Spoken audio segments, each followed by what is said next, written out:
3 5-pound fire extinguishers. Burn something and cause a fire, check out what I got mounted and balanced. While I'm under this car, I'm just discovering a whole assortment of things that I just see are missing on this car. All right, guys, welcome back to the channel. So today we are back to work on the 2022 Toyota Supra A91 CF Edition. Okay. So in the previous video, you guys saw that we got this whole engine bay on this car basically put back together. We don't really have any work left in this engine bay. We got most of the stuff put back on. We just have like a few little bushings that are waiting for it to come in for like the airbox and stuff like that, just to make sure like everything's nice and tight and doesn't move. Just some little bushings. So this engine bay is essentially all put back together, guys. The next step for this car is actually going to be to lift it up in the air and start working under it, putting on the fuel pump and completely getting the fueling system on this car completely done. We also do have to clean out the fuel tank a little bit because I'm sure that there's probably some dust and debris in there from the fuel pump being out of it for so long. And then also we have to like put in some undershielding, some inner fenders, just things like that. And some things we are still waiting for to come in at the dealership, which should be here in like 2 days. So it will probably be in this video anyways. But for now, guys, we're just gonna go ahead and jack up this car and start working on the underside of it, getting all the fueling things ready for it. And as you guys know, fuel can be a little bit unpredictable, so I might have done something.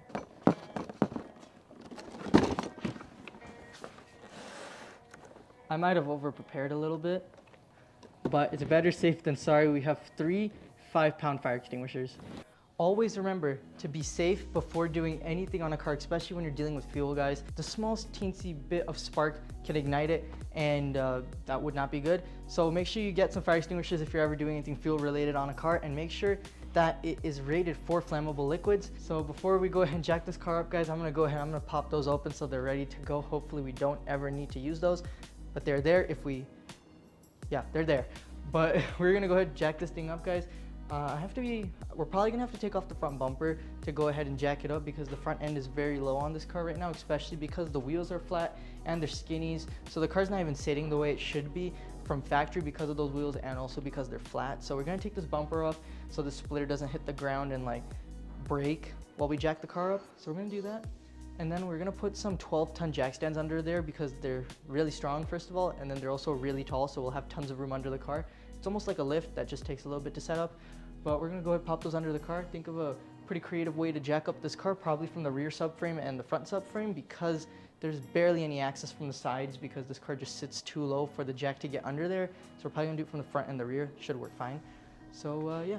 Also, we did have to stop by at the post office to drop off a quick little letter to a special somebody.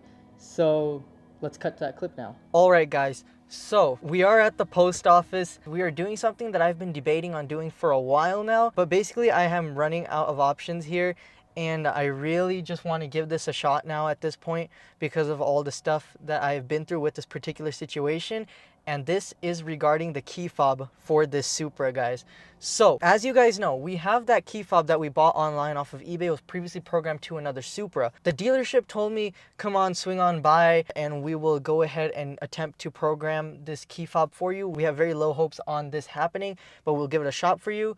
And from my experience and knowledge, sometimes this does work and sometimes it doesn't. So it is really actually like a 50-50 shot that it might work. But getting this key programmed and just attempting to see if it'll work is not the issue here. The issue is I don't have a key for the car and the e-brake is on and it's electric. I cannot turn off the e-brake because I need a key to turn off the e-brake. So loading the car on the trailer is going to be a very difficult task to do, and it's could result in the car getting a little bit damaged. There's always a risk with something like that, and it's not really something I want to do, especially because of how much it would cost to even get a brand new key fob for this. So some people might think like, okay, so there's a 50-50 shot it might not work, and you know it's gonna be kind of risky to put the car up on the trailer. Still no problem doing so, and I would be all for it and doing this whole thing with this dealership if I also had a brand new key on standby to be able to just get the new key, so it's like 100% that we can program it when I do bring the car there. Problem is, after talking with the dealership, they have to replace some module. They have to get the parts for this key fob, and everything totaled with labor is well over $4,000 to get this key programmed, guys. I am not kidding. It is $4,000 to get a brand new key fob made for this car. Guys, let's just say going to the dealership to get a new key program for this car, let's make that plan Z, because there's no way that that is going to be the first thing I try for this car. We're going to be doing a bunch of things before we spend $4,000 just for a key fob and programming. So one thing I really want to try, guys, is reaching out to the previous owner of this vehicle and seeing if it's just by the most slimmest of chances, if he would be ever so kind to send us the key for this car, guys. So the reason I didn't want to do this and send him a letter and ask him about this key fob is because this vehicle, I don't know the whole story on why it was taken from him, but I feel like to some people a repossession could be a sensitive subject. And I just wanted to go ahead and play it safe, and I didn't really want to message him about the car or like ask him if he had anything for it, if he could tell us the story on it, because I feel like in this particular scenario that might not be a very nice thing to do, because I don't know, you know, what the story actually was behind it, because this wasn't accidented. From what it seems like from the paperwork that was stapled to the back of the title, it seems like it was taken from his home address. So I didn't really want to reach out to him, but look, previous owner, if you're watching today's video, I'm very, very sorry for doing this if it's a sensitive subject, but we're going to be mailing him a letter, guys. Some people in the world, it may come as a surprise, guys, but there's some people in the world that could get upset by somebody basically investigating everything they've ever done in their lives and finding out where they live, and then mailing them a letter informing them that they have their once repossessed vehicle. Some people could get angry about that. So I hope that's not the case. I hope this is a real chill guy. I feel like he's probably a real chill dude, but we're going to reach out to him. And we got a letter right here informing him that we have the car and if he'll be ever so kind to send us a key fob for it. If that's the case, guys, then we just saved over $4,000 on this key, guys. But I'll keep you guys updated on the story of this. Hopefully he pulls through and we get a key for this thing and we don't have to program it and worry about that. If not, then we're probably gonna have to figure out a real creative way to get this car up on a trailer without damaging it. But let's mail this out, and maybe we'll overnight it too so we can get a quick response. But yeah, guys, fingers crossed this works.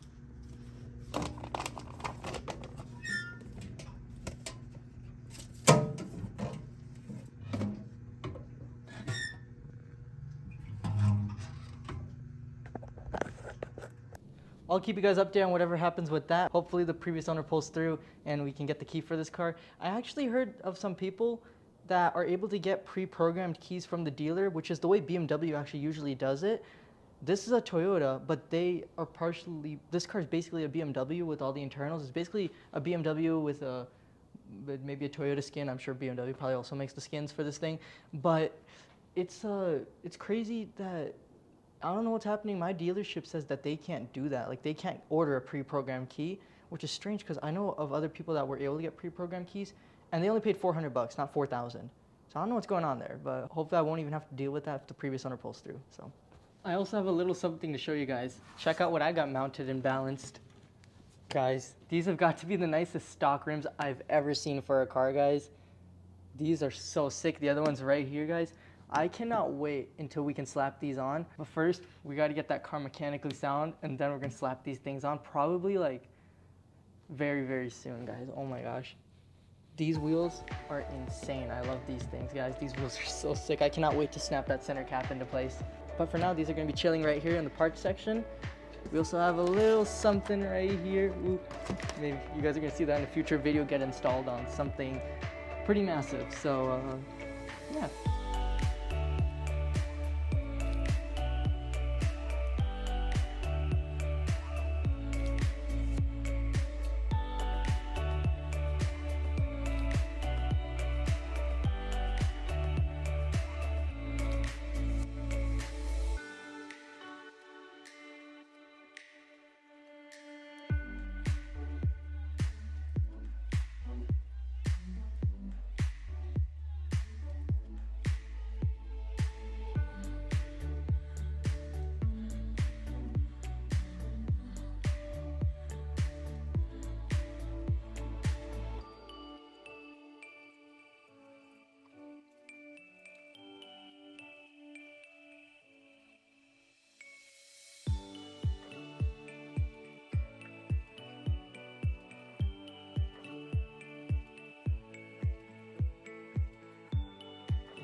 Alright guys, so we got the car completely up in the air. Now, we absolutely do not need a lift, although it would be nice. It took maybe a good 40 minutes to get this car on these jack stands, because first of all, this car is really, really low. So getting the car even on there was tricky, but then finding like the jacking points to lift the car up from and making sure that we do it like nice and easy and safely to make sure nothing gets damaged, that it just took a lot of time. And luckily guys, I'm happy to say not one crunching sound was produced from the Supra in the process of doing this, which is really good. Now, crunching sound is not necessarily bad all the time. Sometimes even when you're doing it for your pinch welds, you'll hear a crunching sound, but I didn't hear a single crunching sound when doing this, which might even be impossible. I think we might end up in a world record book just because of that. World record for 0 crunches when lifting a car. But guys, let's take a look at this car, and now I can explain exactly everything that needs to be done on the underside of this car. And there is a little bit of stuff that needs to be done kind of on the front and inside of the wheel area and up here in the engine bay too, kind of. So one thing we have to do is we have to put the absorber foam back in right here on this impact bar. I took the air box out right here just so we can have more room and light going down there when we tighten the bolts under this manifold right here, and also so we can nice and neatly route through all the wires that come up here and plug into these 2 connectors. And then I also moved this bar out of the way just a little bit, just loosened up and moved it to the side there. And I also did clean up this brake caliper just to see how shiny it looks. It's not totally clean, but it is a lot better than what it used to look like, as you guys can see. But it does look amazing.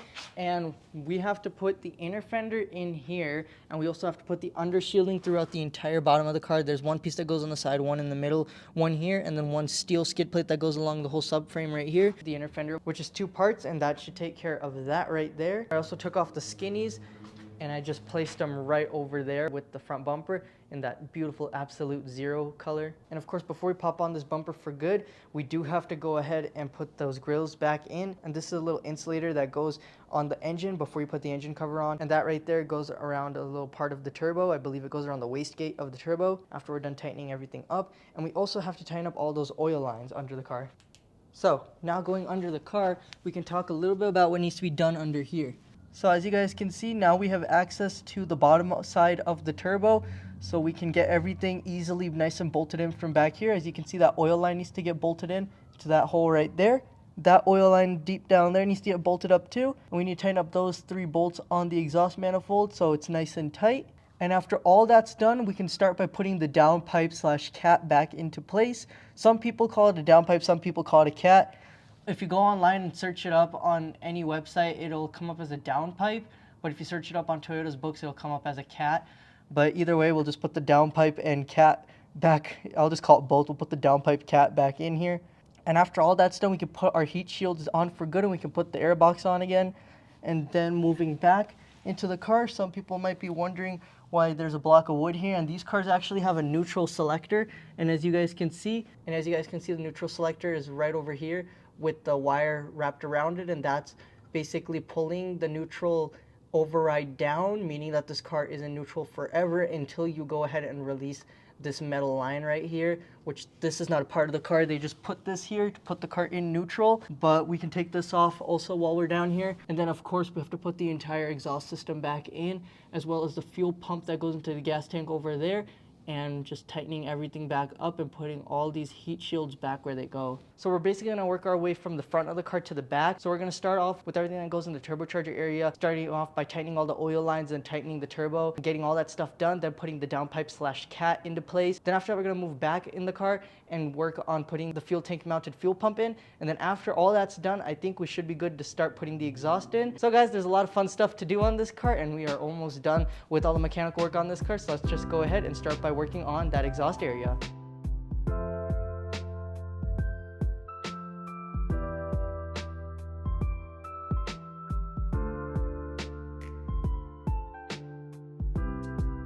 This little wastegate actuator looks a little cold. Let's put a jacket on it. There you are, buddy.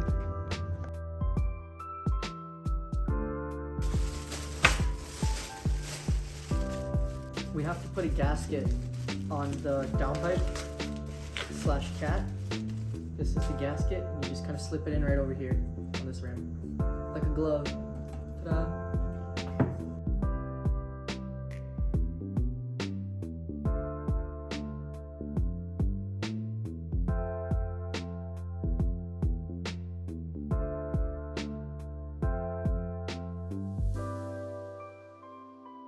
All right, guys, it took like probably over an hour just to get that downpipe slash cat in. I had to redo it like maybe 10 times, guys, because this clamp would just not line up. Guys, if this clamp is not lined up correctly, then there's a very good chance that you're gonna have an exhaust leak. That stuff right there gets really hot, so in theory, you could also burn something and cause a fire. So you have to make sure that you get this right, guys.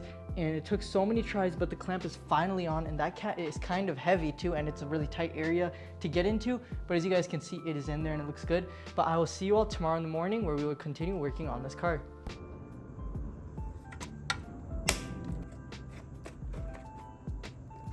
All right, guys, so it is the next day here, and I started off today by coming in and finishing up this cat installation. And I went ahead and I plugged in all the wires for it, and I got them clipped into place, and they look absolutely amazing. Now every single wire on this engine is plugged in, except for the airbox I unplugged to do all this. And the first thing I did was I came over here and I plugged in the downpipe slash cat into place, and I got all the wires for it nice and hooked up and nice and tucked away right there.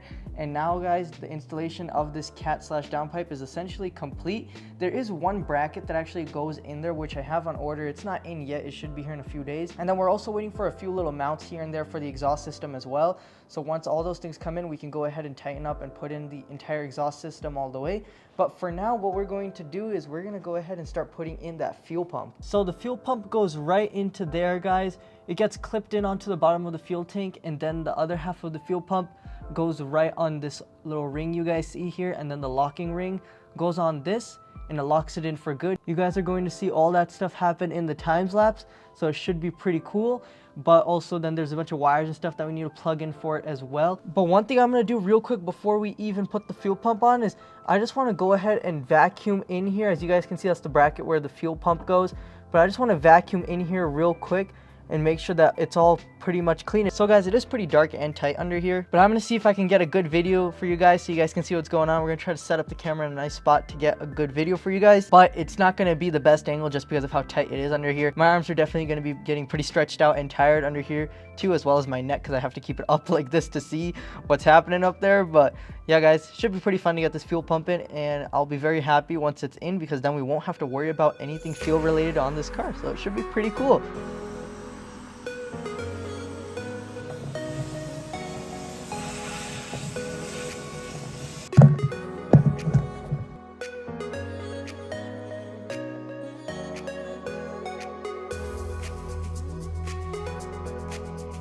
Squeaky clean.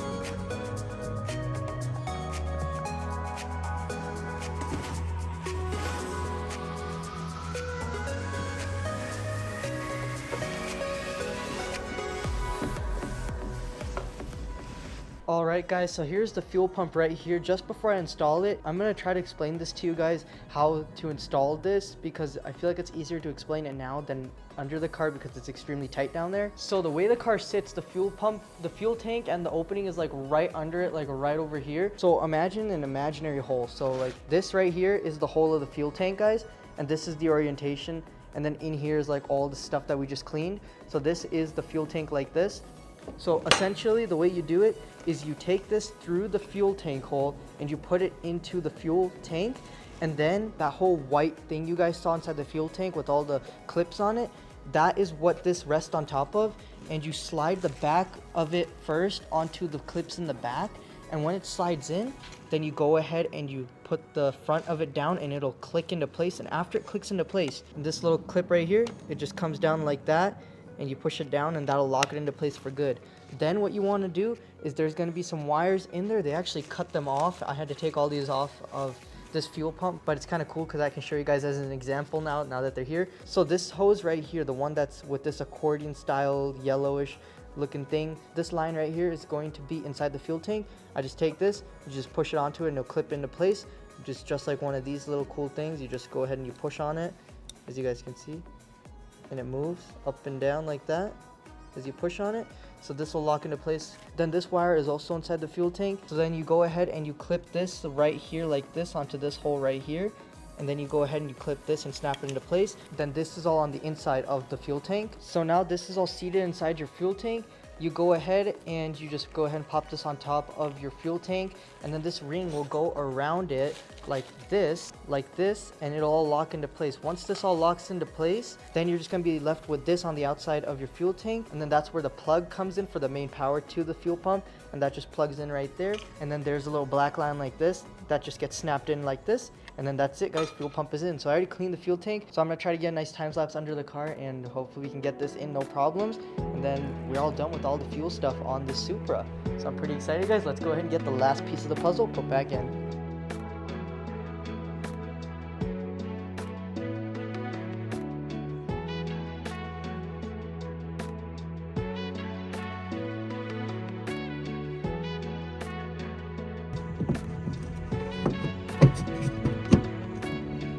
Alright guys, so I went ahead and I got the fuel pump in the exact way that I was telling you guys how it's going to be done, with the clips in the back and the clip on the front, and then all these lines and everything. Now you guys can see it's all plugged in and it's nice and sealed up. I even got the little gasket in there. It all looks absolutely amazing, guys. This car has absolutely zero fuel. I don't even know. Maybe it all evaporated after they took this fuel pump out, but there's nothing in there at all. And I cleaned it too, so now it's even better. And guys, while I'm under this car, I'm just discovering a whole assortment of things that I just see are missing on this car. There's like a bunch of bolts and things missing for a bunch of brackets here and there. So I had to call the dealership again and order all that stuff. It should be here still in like 2 days. Luckily, they were able to get that stuff pretty quickly. Now, basically, everything else left to do under this car is kind of just a waiting game until all the brackets show up for like the exhaust and the cat slash downpipe and all these brackets here, because we want to make sure that we get all the mounts in before we start putting anything else in. Because if we put other stuff in, even if we're only putting it in like halfway, because the exhaust, we have like half the brackets are missing the other half. So if we put in half of the exhaust, it's just going to be way harder to work around it to do everything else that has to be done down here. So that's all we can really do right now under this car, guys. But it's looking absolutely amazing under here. Wow, guys, we're almost done. Just all we're waiting for is just some little mounts and brackets from the dealership, and we can install the rest of this stuff, and this thing's pretty much done. I did order a few other things for this car that's on its way, but those things are coming the same day that the dealership gets the stuff, so I can't wait to show you everything for this car when it all gets here, but I'll see you guys when all that stuff gets here. Alright guys, so it is a couple days later now, and we finally got the bracket in for the catalytic converter slash downpipe, so we can go ahead and toss this in now under the car. I also did go ahead and get a haircut, and I did accidentally cut myself a little bit here by my lip, but other than that, guys, that's the status of me after these past couple of days while waiting for these parts. Let's go ahead and get this installed, and then we can go ahead and put this exhaust in under the car. But this should be pretty simple, guys. It's just two little screws that get mounted to this on the back of like the transmission, sits in there just like this, and then these two nuts secure the downpipe slash cat into place. Let me show you guys. Alright guys, so we are under the car now. So essentially, the way this bracket goes under the car, it goes just like this under here. Obviously, it's going to be kind of hard to fish it through now that the downpipe is in. So this hole right here on this bracket goes, that screw right there, and the one right here on the top goes all the way up there. And then those two nuts go right there. So it should be pretty easy. Let's just go ahead and get this installed. All right, guys, so the bracket is now on for good. As you guys can see, the two nuts up there, that bolt right there, and the other bolt right over here.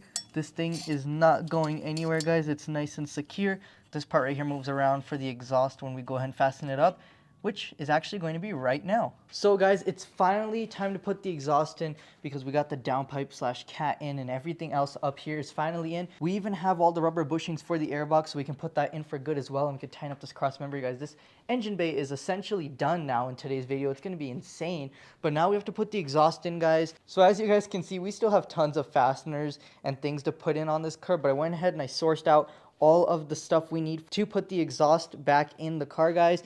So right here, we'll start over here. This goes to the muffler. So you have the brackets that get bolted to the chassis of the car. Then you have the bushings that connect from these brackets here to the exhaust bracket. And these are just two nuts per mount. So right here, this is actually an entire piece. So the first thing that happens with this one, guys, is this part goes like this onto the car. And then that nut right there fastens all this together. And then when this is all put together, this bushing comes here, goes there, and then the other bottom part connects to the exhaust. And then there's one part on the car where there's a mount under the car that has a threading in it, just like this. And it doesn't need anything like this. It just needs a nut to go in there, and it'll secure that to the exhaust. So pretty cool. Seems like there's a total of 4 mounts that hold this entire exhaust, and then of course it gets clamped. And this right here is the exhaust, guys. So the mounts go right there on either side, then one goes here. Then here's the one that goes with just the nut, and then this gets clamped to the downpipe slash cat. And you guys may have noticed that this exhaust is a little bit mismatched in color right now. That's just because when we ordered this exhaust, it was supposed to come all put together, but they actually accidentally cut it up. So we had to re-weld it back together.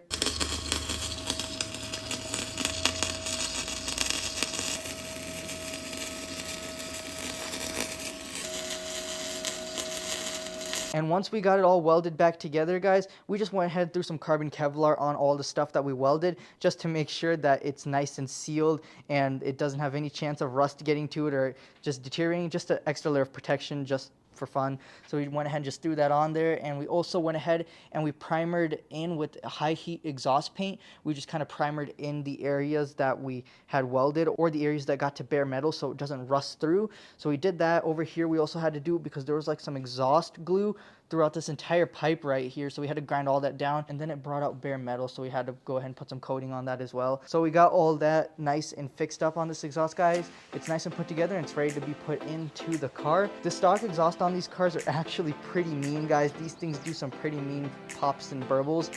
So I want to go ahead and toss the stock exhaust in, guys. Just go ahead, toss this thing in, and then we're almost done with all the stuff under the car.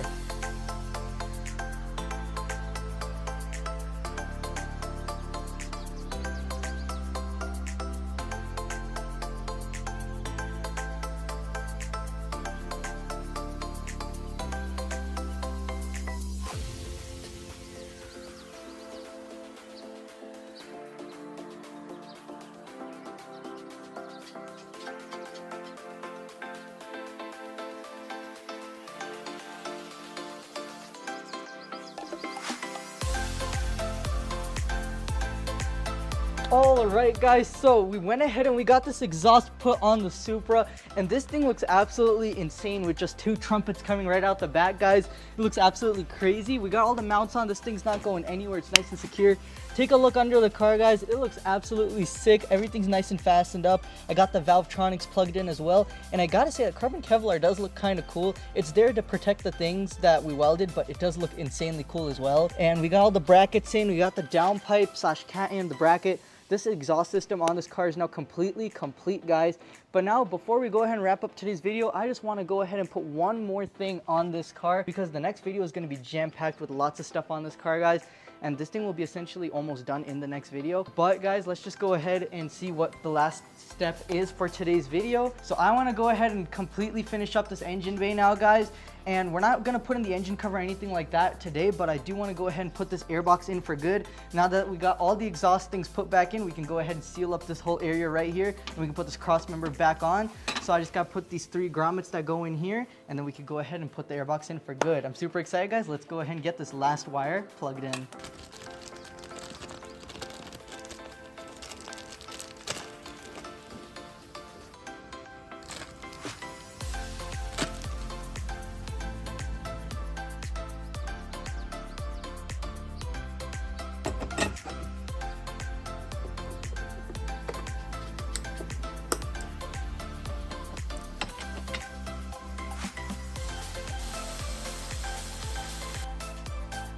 All right, guys, so we went ahead and we got the airbox in for good. Now the engine bay on this car is essentially complete. We got the exhaust in the complete exhaust system. This car is actually now ready. Other than fluids, this thing can actually start up if we had a key, and we could actually drive this thing, because it has literally all the mechanical stuff put back together. This thing is turning out amazing, guys. We got all that stuff put in today. We got loads of work done today too. Getting this car up here was pretty hard, but once we did, we were able to knock out so much stuff under the car, and we got all the exhaust systems in. We got the engine bay complete, and we just did so much in today's video. But now, guys, that is going to be all for today's video. If you guys are loving the Supra build, then be sure to go down below, hit that like button. While you're at, there's a shiny red subscribe button that you should click.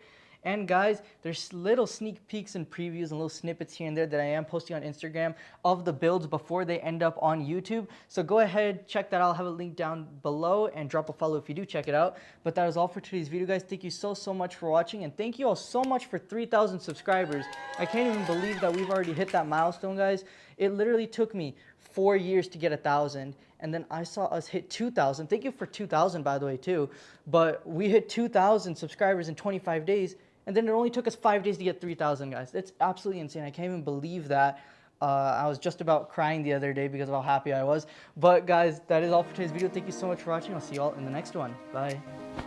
We love you 3,000. I love you 3,000.